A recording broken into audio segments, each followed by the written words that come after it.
punto. Bienvenidos a todos los que se van conectando. Gracias a Vero, que como siempre nos ayuda a aceptar a todos los compañeros. Y vamos a empezar en nombre del Padre, del Hijo y del Espíritu Santo. Amén. Señor Jesús, te damos gracias por esta mañana que nos permites reunirnos una vez más, ahora en nuestra quinta sesión. Hoy con el corazón muy alegre por reencontrar en la vida amigos con los cuales hemos compartido muchas jornadas de trabajo y especialmente muchas jornadas en favor de los demás. Te agradecemos por la vida del Padre Chava, protégelo, cuídalo, dale lo que necesita y te agradecemos lo que él comparte con toda la federación el día de hoy. Te lo pedimos a ti que vives y reinas por los siglos de los siglos. Amén. En nombre del Padre, del Hijo y del Espíritu Santo. Amén. Pues buenos días a todos. Qué gusto de que nos volvemos a conectar en esta quinta sesión de el taller que hemos hecho sobre la guía metodológica de la atención en emergencias. Les decía al inicio que queríamos tener una sesión pues con aquellos que estuvieron al inicio de todo este trabajo. En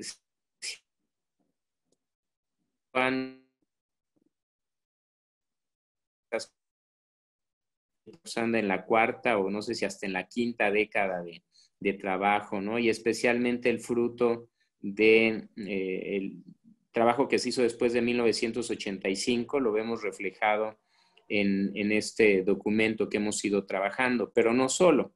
Ustedes se darán cuenta que hay todavía pues, un trabajo es toda una vida. Estoy muy contento y muy agradecido por la presencia del Padre Salvador Urteaga, que es quien pensó también con algunos compañeros pues esta guía metodológica, porque su propia práctica pastoral le llevó a contemplarla así. Y ya no le quito más tiempo. Bienvenido, Padre Salvador, gran amigo de quienes están involucrados en las cuestiones de Cáritas, y le dejo los micrófonos. Para todos los que van entrando, les recuerdo que cualquier duda, anotación o cualquier cosa que quisieran comentar, lo mandan al chat para que al final tengamos 20 minutos de poderlos escuchar y de reacción de Padre Salvador Urteaga.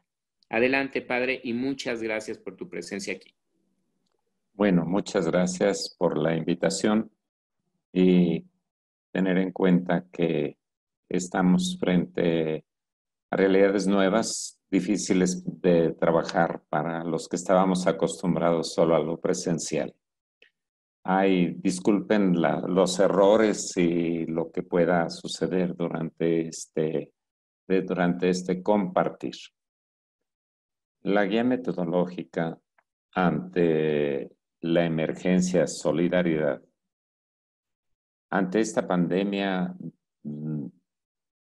¿qué nuevas enseñanzas descubrimos y qué nos exige profundizar de la guía? No es simplemente repetirla, sino qué es lo que a nosotros nos enseña esta pandemia y qué nuevas exigencias debemos de profundizar, ¿verdad? El texto de la guía metodológica parte de una lectura de la realidad desde la opción por los pobres. Y estos, como sujetos en el proceso de atención, de rehabilitación, de reconstrucción y de prevención. Y cómo la realidad nos ha ido demostrando que conforme se va degradando el planeta, las catástrofes son cada vez más frecuentes y más intensas. Llámense huracanes, terremotos, porque la realidad nos demuestra que la catástrofe de catástrofes es la terrible y deshumanizante pobreza. Al final de cuentas, estos dos calificativos los estamos viviendo en carne propia en estos momentos de la pandemia del COVID. Si a esta realidad añadimos esta pandemia, descubrimos, ojo, esto es muy importante, que hay dos catástrofes. La catástrofe del COVID y la catástrofe de la pobreza, que sumadas las dos hacen una catástrofe de catástrofe en nuestros barrios, en nuestras colonias, en nuestras comunidades rurales, en el mundo indígena, ¿verdad? Quisiera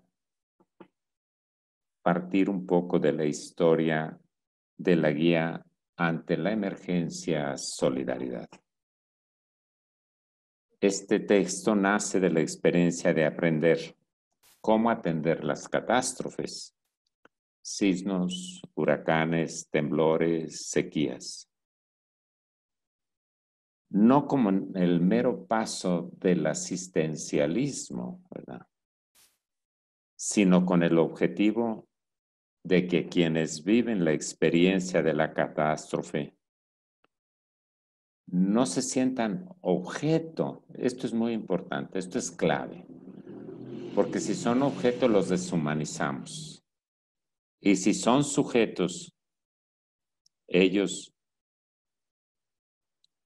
inician un proceso de reconstrucción. De la muerte, de la catástrofe, resucitan a una vida nueva.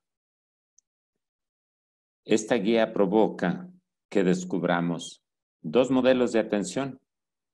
El modelo de asistencialista, que fue un poco el modelo que durante muchísimos años aplicó el modelo del gobierno, ¿verdad?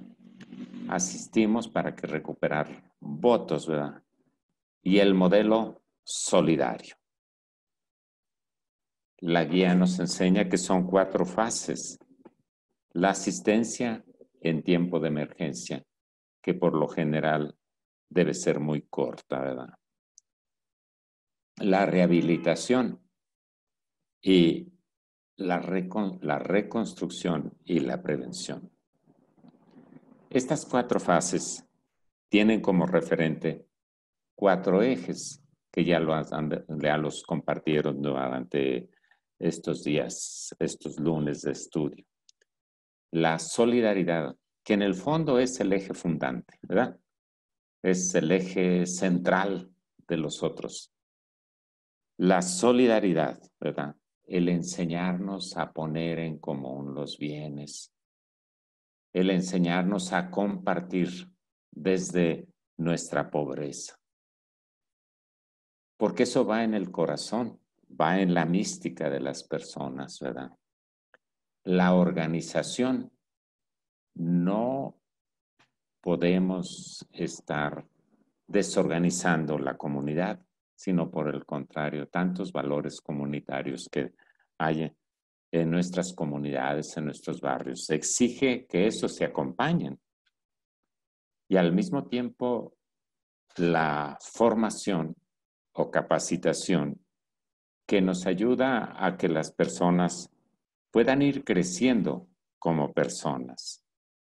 Finalmente, el eje de la mística, el sueño de que anime todo el proceso de estas 4 fases de trabajo, para que no solo reconstruyamos casas, reconstruyamos caminos, para que no solo demos despensas, sino que nazca una nueva comunidad, nazca un cielo nuevo y una tierra nueva.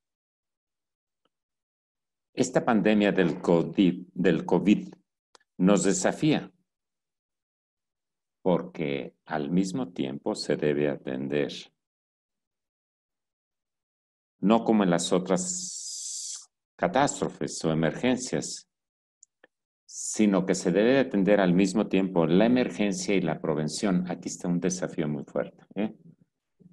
Esto es muy serio porque estamos en un proceso nuevo. Esto no nos había pasado, porque realmente hay un terremoto, empiezan los primeros 15, 8 días, pues se les da de comer, se les da cobijos. Luego sigue la rehabilitación, luego se diseña el plan de reconstrucción y ya reconstruidas las viviendas, se puede finalmente iniciar la prevención para estar prevenidos para un próximo terremoto, para un próximo huracán, para lo que venga. En cambio, aquí tenemos que tener al mismo tiempo las dos fases, porque si nosotros no sabemos conjugar esas dos fases, puede venir en un momento dado, ¿verdad?, que solo nos dediquemos a la emergencia y no trabajemos la prevención. Y desgraciadamente, si no trabajamos la prevención, el resultado es que estamos jugando con vidas, estamos presentes y eso nos ha costado ya, desgraciadamente, muchas vidas, muchas muertes, porque esos los rumores que se corren de que no es cierto esta enfermedad. Desgraciadamente, cuando llega a las casas, cuando se tiene que acompañar a los difuntos por falta de prevención, tenemos que multiplicar las situaciones de dolor. Esta pandemia del COVID nos desafía porque por un lado está la situación que vive el rebaño de cómo prevenir la enfermedad. Hay dos modos: el quédate en casa, cuidar que el rebaño no se contamine. Y hay el otro modo irresponsable: entre más se contamine el rebaño, es mejor así, y ya que una vez contaminado, tenga sus propias defensas. Por eso es mejor el compromiso de atender y de cuidar a las personas vulnerables, de tal manera que podamos prevenir y así tener menos víctimas. Frente a esta edición inédita de la pandemia, es urgente el diagnóstico de la realidad a través del mapeo de las situaciones de enfermedad y de pobreza.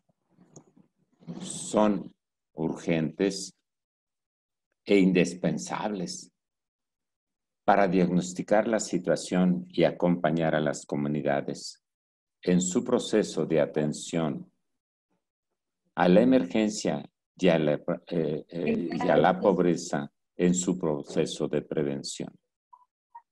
Desgraciadamente, esta situación en el horizonte de los científicos es aproximadamente de 2 años.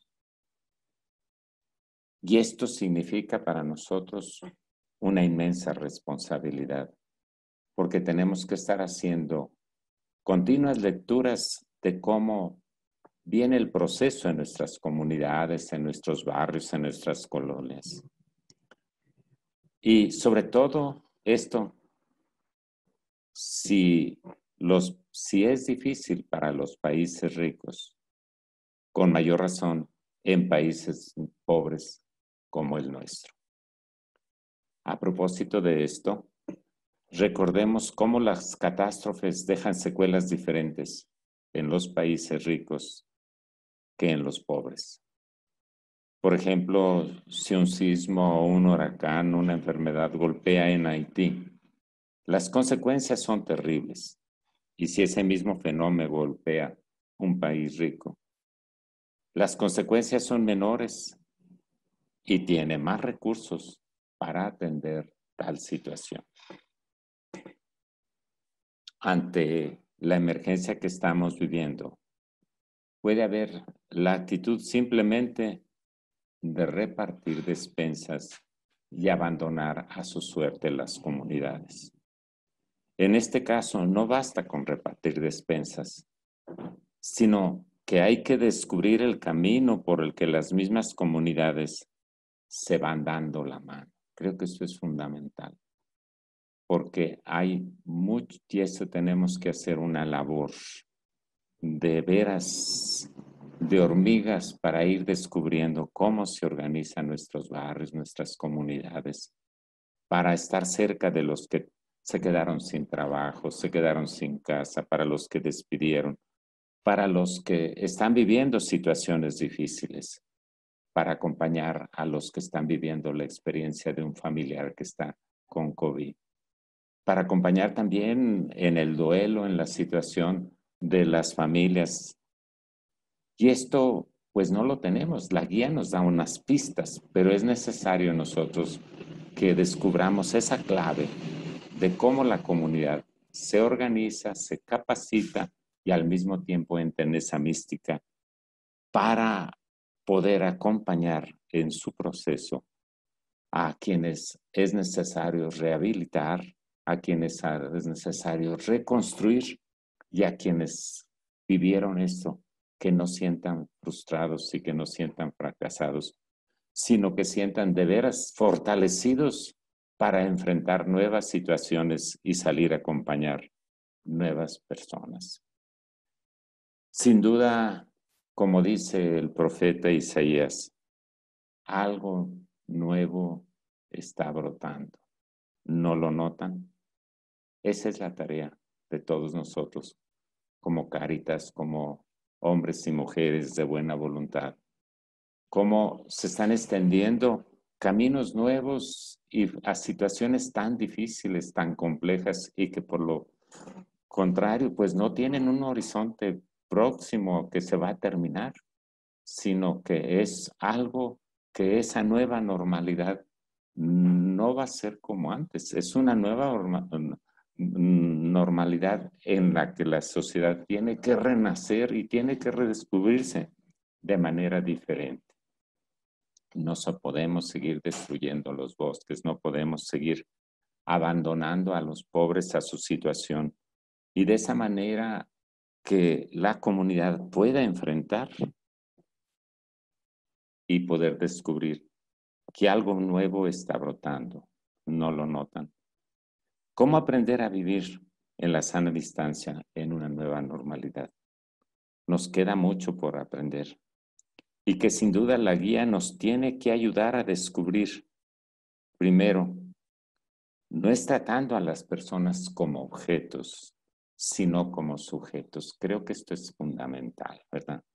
Que nosotros vamos a salir adelante con la ayuda de los científicos, de las personas que profundizan y que estemos atentos a tener los dos oídos abiertos. Uno a ver la base, la realidad y otro a escuchar la voz de gente seria, de gente que ama al pueblo y de gente que está dispuesta a descubrir derroteros nuevos, ¿verdad? Desde la ciencia, desde los sabios, los científicos, que seamos humildes. Un poco lo vemos en el Papa Francisco, ¿verdad? Con qué humildad y con qué sencillez él nos va dando también pistas en estas situaciones.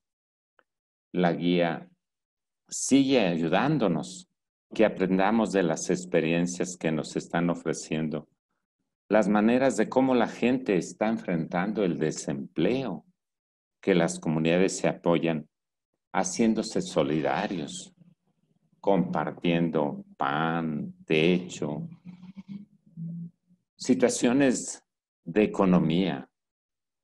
Una enseñanza muy valiosa es la de todos aquellos que trabajan en los centros de salud y que les va tocando atender a los que están viviendo la experiencia de COVID en sus etapas, ¿verdad? Son verdaderos héroes que al estar en el área de COVID, están arriesgando su vida. En mi comunidad hay una enfermera que se encarga de estar acompañando a las personas en sus etapas difíciles, ¿verdad? Es curioso cómo esta enfermera les lleva la comunión inclusive a los padres que les ha pegado el COVID, ¿verdad? Y cómo aparece allí muy claro el sacerdocio común de los fieles, ¿verdad? Y cómo ella al final de cuentas termina siendo la que unge a la persona que está sola allí en la sala de COVID, cómo esta persona va descubriendo y va siendo en cierta sentido, dándole una dimensión muy seria, y esto un poco también a las Cáritas urge repensar de fondo el sacerdocio común de los fieles y no el clericalismo, ¿verdad? De tal manera que si el cura no les da la unción, pero ¿por qué estas enfermeras están ungiendo a los enfermos, verdad? Y cada 8 días llegan muertas, rendidas. ¿Y cómo ven que muchos de sus compañeros y compañeras quedan tendidos en el camino? Muchos de ellos ya entregaron su vida en este proceso de acompañamiento. ¿Cuántos de ellos salieron de veras a descubrir en su calle? ¿Cuántas personas ancianas se quedaron sin apoyo?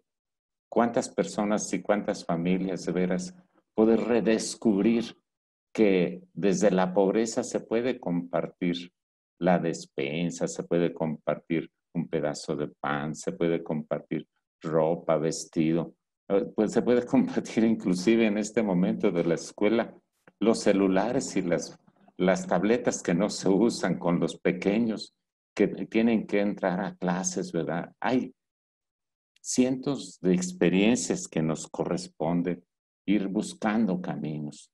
¿Cuántas gentes, por ejemplo, en alguna comunidad se han organizado para hacer huertos familiares? Y de esos productos compartirlos con las personas que están viviendo la experiencia. No tienen químicos, no tienen pesticidas. Al mismo tiempo es un cuidado de la casa común y al mismo tiempo están ofreciendo una alternativa. Y al mismo tiempo eso lo hacen con su reflexión de fe. La iglesia doméstica, aquí hay otra enseñanza que debemos de profundizar todos. La pandemia nos está obligando a replantear cómo eran las comunidades primitivas. Siempre que la iglesia se ha reformado, tiene que volver a sus fuentes, tiene que volver a cómo fue la iglesia primitiva.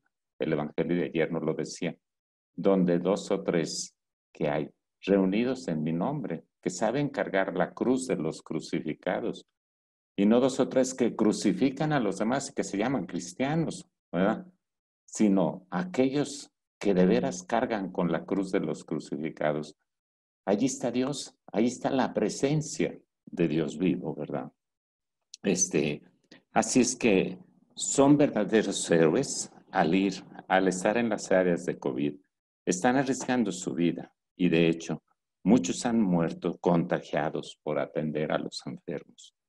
Enfermos, enfermeras, doctores, doctoras, barrenderos, guardias, toda la gente que trabaja en estos espacios, ¿verdad? En estas realidades, son capaces de acompañar a los que mueren. Y al final de cuentas, pues son los que les dan la unción, ¿verdad? No es el cura, sino ellos son los que los ungen. Me decía la enfermera, esta amiga, es que está solo, tiene 22 años, se está muriendo, ¿qué hago, verdad? Tú acompáñalo, tú eres en ese momento quien lo está ungiendo y quien le está acompañando, ¿verdad? Muchas veces de sentir la alegría que su trabajo no fue en vano y que el enfermo se recuperó. Cuántas el gusto que les da a ellas también acompañar a las personas que salieron. Según los analistas, el empobrecimiento de las comunidades viene a ser una realidad muy cruda y muy difícil de enfrentar. Así que queda mucho trabajo para Cáritas, ¿verdad? Queda mucho trabajo para los mínimos, dicen ellos, 2, 3 años. Yo no soy especialista en esto, pero de lo que se alcanza a leer en el pueblo, ¿verdad? Muchas gentes se están desprendiendo ya de sus cosas que tenían para conseguir otra ayuda, ¿verdad? Si esto es grave, entonces, esto es muy importante, ¿verdad? Si esto es grave para los países ricos, pues para nosotros los países pobres estamos en agonía, ¿verdad? Lo que nos espera no es nada fácil y nos exige profundizar, intercambiar experiencias, aprender unos de otros, descubrir esos caminos, estos signos del reino que están apareciendo en las diferentes comunidades, ¿verdad? Sin duda que es una tarea, la guía nos ayuda, pero sin duda que es una tarea que se tiene que replantear. Estos 2 datos que les decía al principio, ¿verdad? De cómo se están juntando al mismo tiempo la emergencia y la rehabilitación y que las tenemos que trabajar al mismo tiempo, porque antes solo trabajábamos una, luego la otra y luego la otra. Hoy no, hoy tienes que estar trabajando al mismo tiempo las dos. Y casi al mismo tiempo la emergencia, la rehabilitación, la reconstrucción y la prevención, casi todas al mismo tiempo. Entonces esto nos exige volver a repensar, a replantear, a descubrir y a profundizar y con toda esa sencillez a reaprender de los demás. Quisiera añadir un último tema de la guía metodológica. Lo que se escribió en la guía hace muchos años, el Papa Francisco ha ido dando nuevos elementos que nos ayudan a profundizar y que enriquece lo que en la guía viene como intuición y signos pequeños. Ya el primer documento del Papa Francisco, La Alegría del Evangelio, en la primera parte nos insiste que el Papa, citando Octogésimo Madvenias, ¿verdad?, nos insiste en que debemos leer la realidad desde los pobres, no desde los que tienen en abundancia, ¿verdad? Y cada lugar tiene la responsabilidad de leerlo desde los pobres, ¿verdad? Y por eso el Papa allí en la Alegría del Evangelio nos habla de cómo el diagnóstico no se puede leer la realidad desde una economía que mata, desde una economía que adora el becerro de oro, desde una economía que considera a los pobres desechables. Lo repite mucho el Papa Francisco, ¿verdad?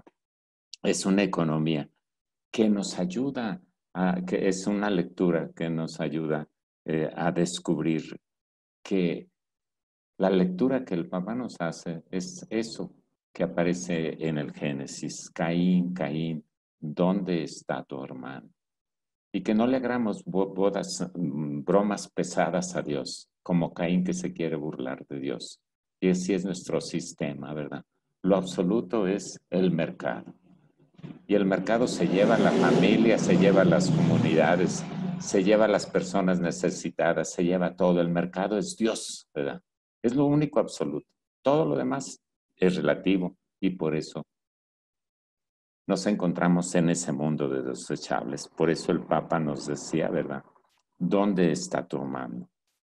De allí, en la alegría del Evangelio, yo creo que la tendríamos que releer las Cáritas desde allí. Hay un texto muy fuerte sobre la opción por los pobres, ¿verdad? Que antiguamente es algo que aporta la experiencia latinoamericana a toda la Iglesia universal, ¿verdad? Y con esa visión, recuerdo a este momento, recuerdo a este propósito a don Elder Cámara, aquel obispo rojo, chaparrito, amigo de San Pablo VI, ¿verdad? Dice, si ando repartiendo despensas me dicen que soy un santo, pero si veo las causas de las pobrezas y las descubro, me dicen que soy comunista, decía don Elder Cámara. No basta únicamente, hay que hacer ese diagnóstico desde el fondo, ¿verdad? Y dice el Papa Francisco, si se caen las bolsas de valores, todo pasa a los periódicos como una gran noticia. En cambio, los millones de migrantes y muertos no son noticias, ¿verdad? El Papa da testimonio de esto. Fíjense qué significativo es que el Papa Francisco, su primer salida del Vaticano, es a Lampedusa. Lampedusa es la pequeña isla que está al sur de Italia, donde llegan los migrantes. Y ahí celebró la Eucaristía con el signo de esas barcas despedazadas de los migrantes, ¿verdad? Y el Papa nos dice en ese encuentro en Lampedusa, frente a la situación de los migrantes, somos el sacerdote y el levita que hemos globalizado la indiferencia. Ahí hay un pecado social gravísimo, ¿verdad? Hemos globalizado no la fraternidad, no la hermandad, no la igualdad, sino la indiferencia. Son palabras muy importantes que tienen frente a esta situación como discípulos es una denuncia de la manera como entendemos nosotros nuestro seguimiento a Jesús. La guía tiene como intención central que los pobres sean sujetos organizados. El Papa abre caminos para acercarnos a las organizaciones populares. Yo recuerdo cómo el Papa hace una convocación especial en Roma con las organizaciones populares. Y después, cuando el Papa visita Bolivia, ¿verdad? Habla de las 3T, ¿verdad? Trabajo, techo y tierra. Da criterios y luces. Estos encuentros del Papa con las organizaciones populares nos ayudan también, porque dan criterios y luces para poder descubrir qué retos nuevos están apareciendo y cómo podemos acompañar a estas comunidades en su proceso por buscar tierra, techo y trabajo. Volvamos adelante, ¿verdad? El Papa en su encíclica de hace 5 años, la Laudato Si, este texto nos invita a escuchar el grito de la tierra y el grito de los pobres. ¿Cómo escuchar ese grito de la tierra y ese grito de los pobres? Si no escuchamos, si somos soreques, si estamos sordos, si tenemos los oídos taponeados, no es fácil, ¿verdad? Y si solo nos aparecen los pobres como objetos para lucirnos con un video, con una toma, no. Tenemos que ser muy claros y muy sencillos para poder descubrir. Y el Papa dice que en la encíclica Laudato Si, que tenemos que ser un texto de cabecera en nuestros trabajos de pastoral social, ¿verdad? De Cáritas, ¿verdad? El Papa insiste en que nosotros somos los guardianes de la casa común, ¿verdad? No los dominadores de esta naturaleza. Y cada vez descubrimos cómo se van talando los bosques eh, para sembrar otros aguacates, otro tipo de productos y cómo eso va dañando nuestras naturalezas y cómo cada vez más se producen situaciones de cáncer porque como nosotros estamos drogando la naturaleza, la estamos, nos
Hola, hola. Creo que el padre Salvador tuvo un problema y se acaba de desconectar, entonces les pido lo esperemos tantito, por favor.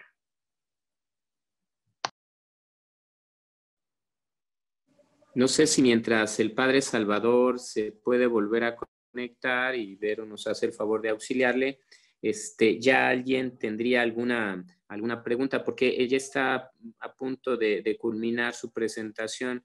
Entonces, si alguien va teniendo algo que preguntar, sería bueno que ya ahorita o lo escribe en el chat si son tan amables, o aprovechamos esta pequeña, a ver si nos podemos coordinar en eso.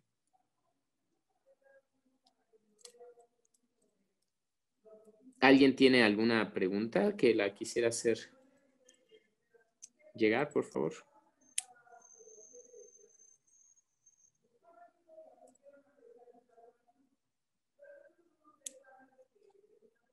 Bueno, y mientras tanto se animan a poder preguntar o a poder pasar alguna anotación a de lo que está hablando el Padre Salvador, les recuerdo que tendremos todavía una última sesión, que es el próximo lunes. Es la última sesión y también porque es importante que veamos cosas reales como federación para la siguiente sesión. Tacho de Cáritas Mexicana nos va a ayudar a facilitar esto precisamente con las cosas que ellos han tenido que enfrentar en los momentos de atención en emergencias. Entonces, es muy importante el próximo lunes porque vamos a ver las dificultades reales que han surgido en estos tiempos de atención a la emergencia. Entonces, sí es muy necesario la presentación de Tacho de lunes para que ya sobre las cuestiones muy, muy de facto, muy reales, podamos empezarlas a trabajar y pues tener un trabajo en red, una federación todavía más fuerte. Por ahí ya vemos una de las primeras preguntas. Cierto que ya dicen que le dejemos más tiempo al Padre Salvador, tienen todas las razones. Obviamente uno se percibe cuando la persona maneja todo este escrito, pues que fue a final de cuentas quien lo acuñó hace, les digo, ya más de 3 décadas. Entonces, bueno, pues todavía si hubiera algo concreto sobre lo que quisieran que él hablara, lo podríamos solicitar su invitación. Pero si no, ahorita mismo, en este tiempo, podríamos aprovechar para que nos hablara un poquito más sobre algún tema que les interesara más. Sí está quedando grabado. El programa, alguien que preguntó de Colima, está quedando grabado, entonces después con Verónica nos lo puede hacer llegar. Entonces, si alguien no tiene alguna pregunta, vemos en cuanto Verónica nos puede interrumpir, en cuanto hayan conectado otra vez al Padre Salvador Urteaga. Listo, ya se está conectando. Ah, perfecto, Vero. Muchas gracias. Y sí, todas las preguntas eran esto, solamente si él puede hablar más y ya. Ah, otra vez, bienvenido, Padre Salvador. Ya me salí, ¿no? Adelante, adelante. ¿Qué preguntas hay? No, si quiere terminar o si no, decían que nos hablara más tiempo, que le diéramos más tiempo en la presentación y yo les decía que si tienen algún tema en específico, alguna pregunta en específico, valdría la pena. Otros decían que sí iba a estar grabado, sí va a estar grabado porque de la federación lo está grabando pues en todo su bagaje que tiene de internet y con esta Verónica Alcántara lo podemos recibir. No sé, entonces, Padre Salvador, si quieres concluir la presentación con algo, mientras alguno que todavía se estuviera animando a hacer una pregunta más específica, la sube al chat. Adelante, Padre Chava.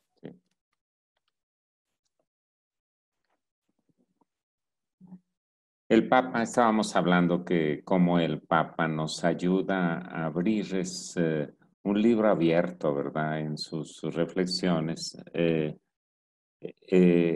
estos días, él vuelve a insistir en la necesidad de que luchemos todos juntos por un cielo nuevo y una tierra nueva.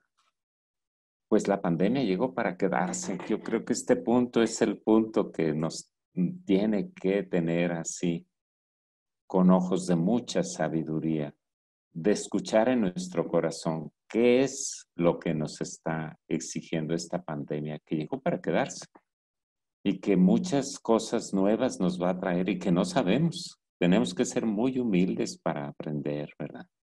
Para escuchar. En esta línea pienso yo que iré el documento que están anunciando que saldrá el 4 de octubre, ¿verdad? Es este documento en el que él nos anima a vivir la fraternidad humana y la convivencia común que firmó con el imán cuando fue a los países árabes, ¿verdad? Creo yo que Mateo 25 está en el corazón de la guía, ¿verdad? Tuve hambre, tuve sed, estaba enfermo, estaba en la cárcel, ¿verdad? Y en que insiste en que cada pequeño, también este es un punto muy común citado por el Papa Francisco, ¿verdad? No se trata de hacer obras de beneficencia, no se trata de hacer obras externas para lucirnos, dice el Papa. Tiene que entrar en nuestro corazón la mística de que ese insignificante, ese que está tirado en el camino, ese es Cristo. Los crucificados son parte fundamental en el juicio final y son parte que nos lleva a descubrir también el rostro de Dios misericordioso, ¿verdad? Tiene que ser el eje común en el que esté sustentado todo el trabajo de nuestras acciones en la comunidad, ¿verdad? Recordemos que a veces nosotros nos perdemos mucho porque hacemos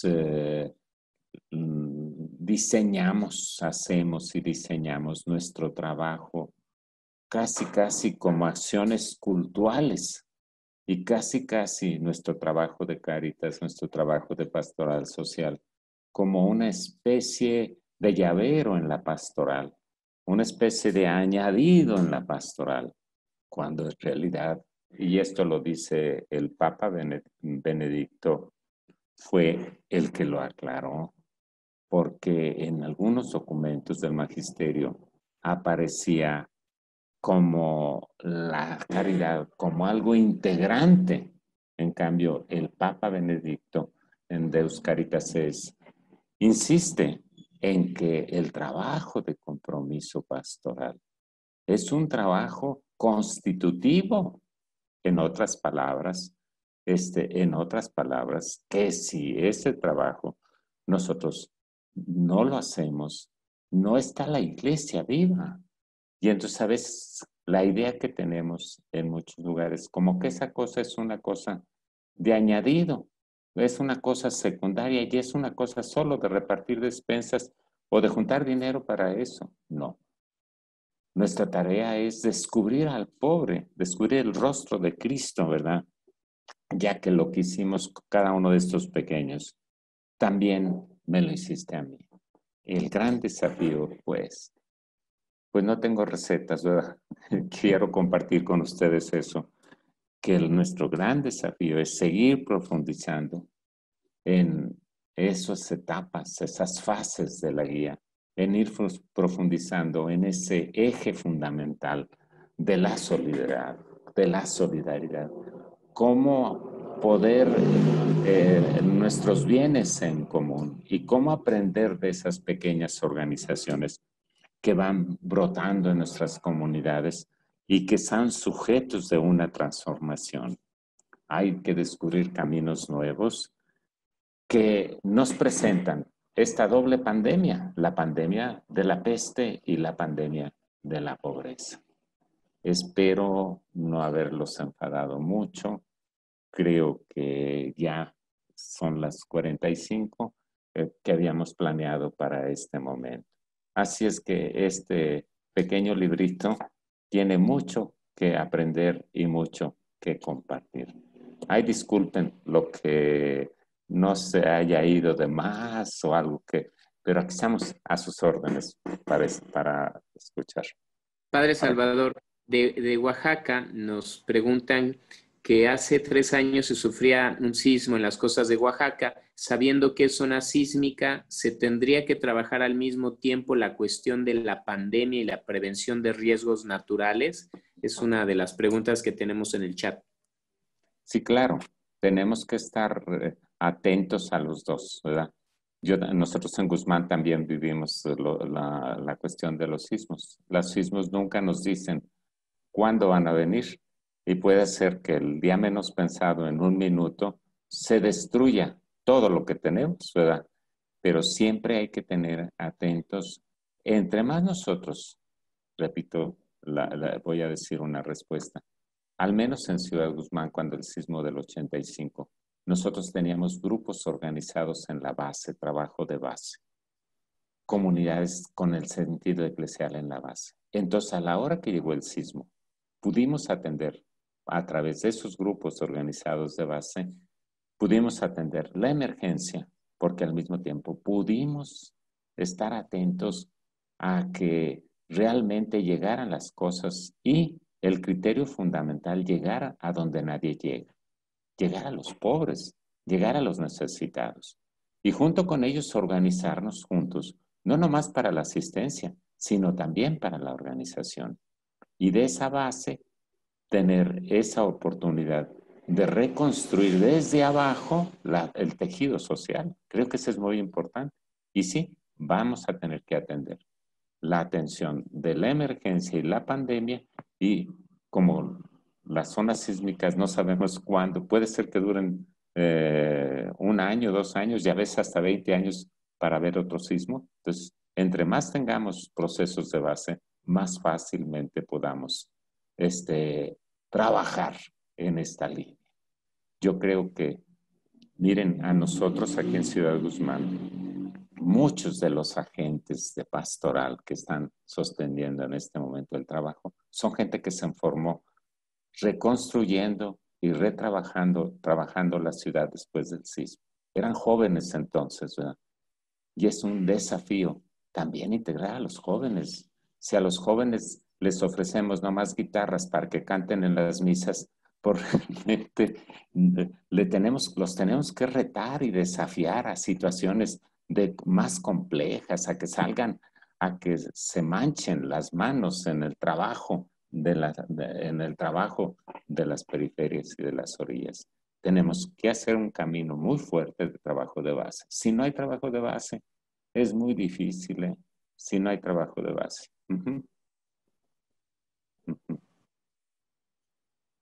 Bueno, ahí está la otra pregunta, Oscar.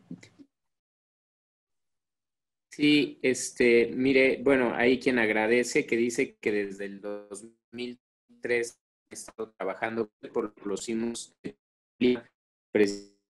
Estos grupos pues están atendiendo también la gerencia, entonces va a chat cuanto a la prevención de riesgos naturales y por otro lado, por la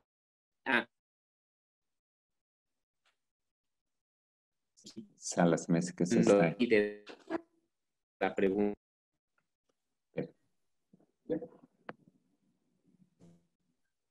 Perdón, Padre Oscar, es que se lo escucha muy cortado. Sí, se está escuchando muy cortado.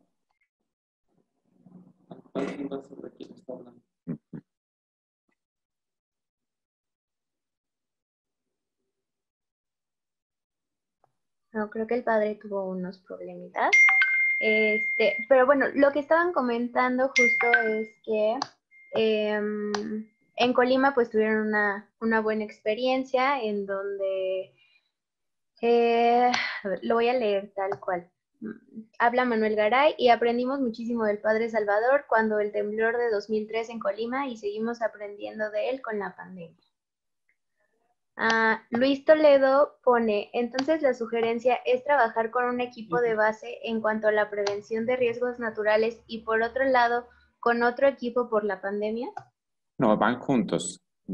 Tenemos que trabajar juntos porque si dividimos, no tenemos muchos agentes. Bueno, a no ser que tuvieran muchos agentes, pero generalmente es un trabajo de base junto. Y al que tenemos que implicar a todos los agentes de pastoral, ¿verdad?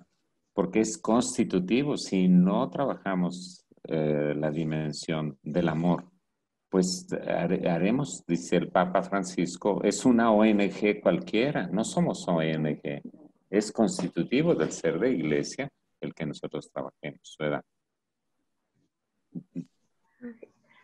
Por otra parte, Rodri, pues lo que comenta es de que hay un equipo diocesano en Tehuantepec que está trabajando en reducción de riesgos de desastres y la pandemia COVID-19. Esto por el comentario de Oaxaca de hace un rato. Sí. No sé si alguien más tenga algún comentario, alguna pregunta. Hay que aprovechar esta gran participación del Padre Salvador. Entonces, no sé si alguien más. Recuerden que también pueden abrir su micrófono para poder hacer este comentario o pregunta.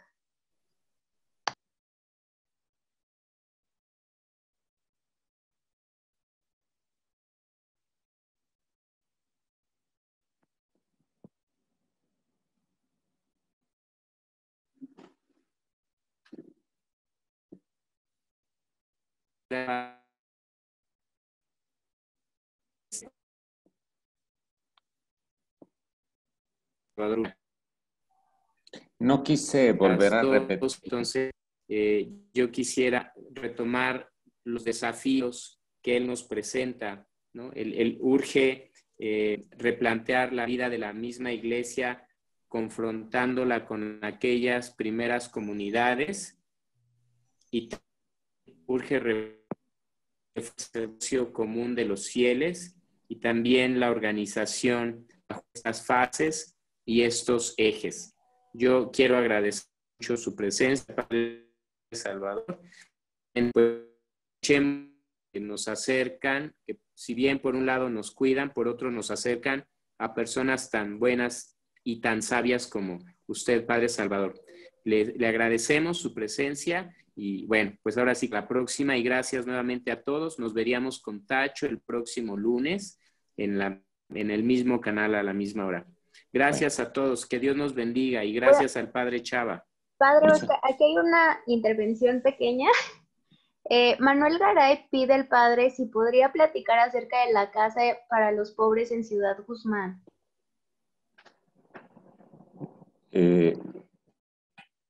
Más que una casa, es la organización. Nosotros trabajamos en Ciudad Guzmán el nivel del trabajo de base de la asistencia, pero insistimos más en el trabajo de organizaciones básicas. ¿A qué me estoy refiriendo? Me estoy refiriendo, miren, ahora con la emergencia, ciertamente hubo muchas necesidades de repartir para gente que les faltaba el pan, pero en algunas comunidades hay cooperativas de ahorro formados o pequeñas cajas comunes formadas por la misma comunidad. Entonces, si tuviéramos muchas cooperativas de ahorro, muchas de las personas de aquí, en mi parroquia donde yo estoy, fueron a la cooperativa y encontraron un recurso económico para salir adelante en medio de esta pandemia. Creo yo que un punto, yo los mencioné allí de pasada, un punto al que tenemos que profundizar es a la organización básica, cooperativas de ahorro, siembras de común alternativas, ¿verdad? Que, por ejemplo, que conserven el maíz originario, ¿verdad? Que siembra grupos de personas de autoconstrucción, grupos de personas de cooperativas de producción, pequeñas, de tal manera que estas gentes con lo que ellos hacen puedan ir descubriendo caminos. Creo yo que otro camino muy importante, bueno, no soy para dar recetas, es el cuidado de la casa común. Los jóvenes están muy comprometidos en esto. Y si nos dormimos nosotros en nuestros trabajos de iglesia y nos reducimos al clericalismo, a encerrar a la gente en los templos, es una gran enseñanza que nos deja la pandemia. No podemos encerrarnos en los templos. En ese sentido, lo que decía el padre Oscar es muy importante, recuperar la dimensión del sacerdocio común de los fieles, como sacerdotes, como reyes y como profetas. Eso significa que la iglesia en la base nos está cuestionando. Si no vas a misa el domingo, estás en pecado mortal. Pues estamos llenos de pecados mortales, ¿verdad? En cambio, si lo ves desde el otro lado, bueno, pero ya se acabó el tiempo. Si lo ves desde el otro ángulo, vas a encontrar una riqueza. Creo yo que el volver a las organizaciones básicas, organizaciones de base, en el ahorro, en el consumo, en el cuidado de la casa común, en la lucha por los derechos humanos, en la lucha por la defensa de la mujer, en la lucha de la defensa de los niños, de las niñas. En fin, hay un mundo entre nuestras manos y todo eso nos va a dar el sustento de frente a la pandemia, frente a estas necesidades, encontrar esa respuesta. Ay, disculpen, creo que ya son las 11. Gracias. No, pues muchísimas gracias, Padre. No sé si nos pueda dar como una oración final. Al Padre Oscar mejor, yo ando medio enredado acá. Bueno, a ver si se escucha, porque ya ve que luego nos traiciona esto. Te damos gracias, Señor, por todos los beneficios recibidos. A ti que vives y reinas por los siglos de los siglos. Amén. Amén. Y que juntos vayamos construyendo esta nueva comunidad. Es no solamente una nueva realidad, sino una nueva comunidad que responda mejor a las iniciativas que hemos escuchado hoy y también a la misma proclamación del reino que Jesús vino a traer para los más pobres y para todos nosotros, que Él nos cuide y nos proteja. Gracias a todos. Un abrazo. Gracias a todos. Padre Salvador, en verdad, muchísimas gracias por su participación. Todos están dando las gracias justo por eso, porque en verdad fue una buena práctica el aprender de usted, ¿no? ¿Quién mejor que nos puede enseñar sobre este tema? Pues, ay, disculpen y muchas gracias. A sus órdenes. Adiós. Gracias a todos. Bonito inicio de semana.